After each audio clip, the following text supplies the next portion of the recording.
ജനം തള്ളിക്കളഞ്ഞതിനു ശേഷവും ചിലർ ഗുണ്ടായിസം കാണിക്കുന്നു. പ്രതിപക്ഷം ജനവികാരം മാനിക്കണമെന്ന് പ്രധാനമന്ത്രി.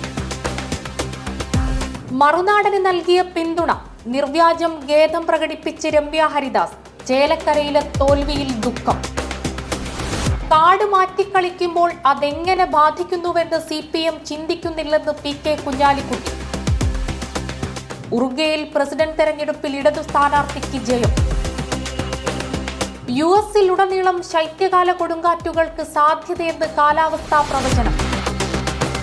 ഇന്ത്യയിൽ ഏറ്റവും ഉയർന്ന സമ്മാനത്തുക നൽകുന്ന JCB സാഹിത്യ പുരസ്കാരം ഉപമന്യു ചാറ്റർജി. നെടുമങ്ങാട് ജന്മദിനം ആഘോഷിക്കാൻ ഗുണ്ടകൾ ഒത്തുകൂടി. ഏറ്റുമുട്ടലിൽ പോലീസുകാർക്ക് പരിക്ക്.